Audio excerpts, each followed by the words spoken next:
warahmatullahi wabarakatuh. Hordoftoota NSBR Tube yookaan Bishidimoo Tube akkam jirtan daawwattoota keenya isiniin jecha arra keessumaa addaa dhufu jira. Aboo salaam alaykum. Akkam jirta? Nagaya. Mucaan mu jira. Eessa baatee? Mee gataa yoo saboo maali? Yaa fi akkanumatti baala gurraacha tokko fudhatee taa'u jira. Ay baala balaa hundisne. Hundisne walaa. Awon itti jiru tokko ispaartiidha. Maal seenuu? Aboo sapparaayitiin fidee qaba. Ay eessa bi? Yaa fi dukkaana guddaa tokko nagarre. Abbaa qabeenya. Waan isaa sapparaayiidha. Kunis faanta diimtuu sana kan agartu. Ay eenyu gamano daawwattoonni hedduun eegaa jiran fakkaata. Daawwattoonni baay'een nu ilaalaa jira. Tayyib kun maqaan isaa Dilsii jedhanii. Sapparaayitii dhabu. Maal akkam taate isa ijaarsi ni kuma mee maantara kanaa lukkis. Maantara miti. Ati Dilsii jedhama qabadhu. Mee namni yoo akkanatti maantara kayyateen argu jechuudha. Kun sapparaayitii ija qabdu. Biyya alatti yookaan qotu jedhamu maal jedhamu malee Itoophiyaa yoo dhaqee sapparaayitii maqaan isaa. Akkasii kun sapparaayitii kun Dilsiidha. Boo sapparaayitiin kanuma baabaa biyya hin dogoggori. Awwa daawwattoota keenya. Daawwattoonni adda albaa sun. Isaa dogoggoree na fakkaata anis sapparaayiitiidhaan jeenis kana. Laa kunoo sapparaayitiin kana kunis Dilsii jedhanii kunoo Dilsii asli isaa dhiqu. Awwa adeero ano. Awwa adeero dubbiin godhin sapparaayitii kunoo si harka jirti. Kunoo dubbo akkasa. Kun na duru cawuu deemtu. Maali? Kun bishaan maali? Maal jechuudha jechuudha? Bishaan inni kunis Dilsii. Laa sapparaayiitiidha. Abbaa feetee gaafa dhuguno.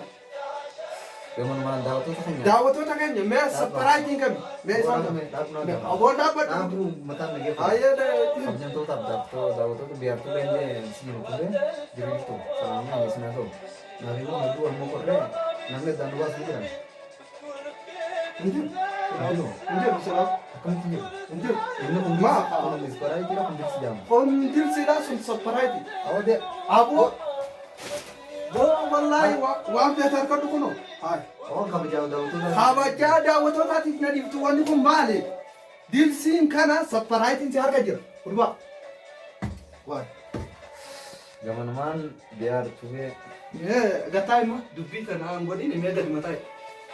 Kaleessa isa dheete. asina. Obboonsi bilbila maa baasuudha. Haati ni jenaa jenaa jiru.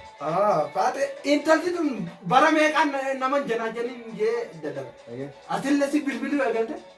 Amma naaf yeetee akka wal dhabnu dalagu deemti jechuudha. Maal wal dhabna? Namni tokko yoo intala takka jaalatte gaasiin tuni nama kiyyaatti dhuftee na gaafachuu qabda malee akkanuma jenaa jenaa malee.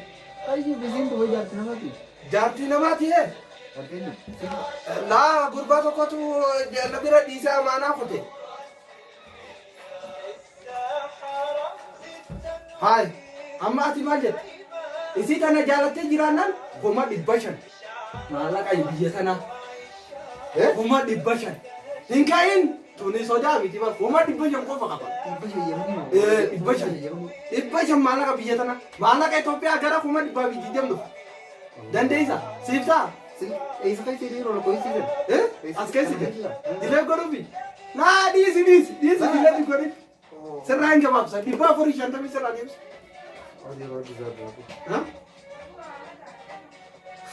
Awwa kabajamtoota keenya kuma 500 namni ta'eera ana kamiin Mee daawwattoota keenya ittiin balleessa gurbaan. Dhibbaa afurii shantamii ittiin irra deemsa.